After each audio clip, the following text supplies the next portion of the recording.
আসসালামু আলাইকুম, শুভ সকাল। সবাই আশা করি ভালো আছেন। আমিও ভালো আছি। আমি মোহাম্মদ আব্দুর রহিম, সততা ফার্মিং থেকে বলছি, জামালপুর বাসের জন্য উদ্দেশ্যে। জামালপুর জেলার আশপাশে যারা আছেন, যারা এই ভিডিওটা দেখবেন, পাইকারদের যারা মুরগি বেচবেন, এই সময় পাইকারদের বাক্স কিন্তু একটা, যে মুরগির দাম কমে গেছে, কিন্তু আসলে কিন্তু মুরগির দাম কমে নেই। এটা 100% আমি শিওর। কিসের জন্যে? আমি বেশ কিছুদিন ধরে ঘুরতেছি বিভিন্ন জায়গায়, বলতেছে মুরগির দাম কমে গেছে 20 টাকা, 320 টাকা কেজি, 310 টাকা কেজি, 300 টাকা কেজি নিতেছি। এইগুলা কথা বিশ্বাস করে কেউ কোনো খামারি পাইকারদের মুরগি দিবেন না। স্থানীয় যারা পাইকার আছে এদের সাথে যোগাযোগ করবেন, দেখবেন যে ভালো টাকা বিক্রি করা যাবে। আজকে আমার ভাগ্যকর্মে আমি অনেক টেনশনে ছিলাম যে লস হয়ে যাবো গা।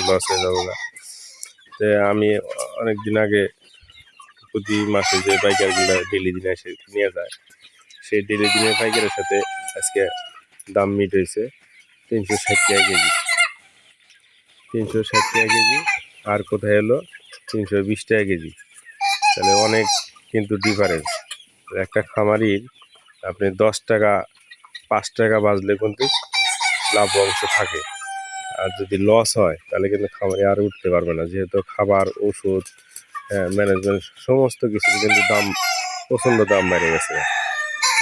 এজন্য সবাই সচেতন থাকবেন, ওদের কথায় কেউ কান দিবেন না। আপনারা ভালো দামে, ভালো মুরগি হলে অবশ্যই ভালো দামে বেচতে পারবেন, লাভ হবে, লস হবে না। সবাই এই কথাটা স্মরণ রাখবেন। আর সবাই দ্রুত এই ভিডিওটা শেয়ার করে দিবেন, যাতে সব খামারি এই বিষয়টা জানতে পারে, পাইকারদের খপ্পরে যাতে না পড়ে। এরা এক ধরনের প্রতারক, মিথ্যা কথা কয়া সবার কাছ থেকে মুরগি নিতেছে। অলরেডি তিতপাল্লা যারা আছেন তারা সবাই কিন্তু এই 320 টাকা করে মুরগি বেচতেছে, অথচ কিন্তু মুরগির দাম বাজারেও 450 টাকা কেজি সর্বনিম্ন, এর নিচে নেই। 450 টাকা 500 টাকা পর্যন্ত বাজারে চলতেছে। এরা মিথ্যা কথা কয়ে আপনাদের 320 টাকা করে নেয়।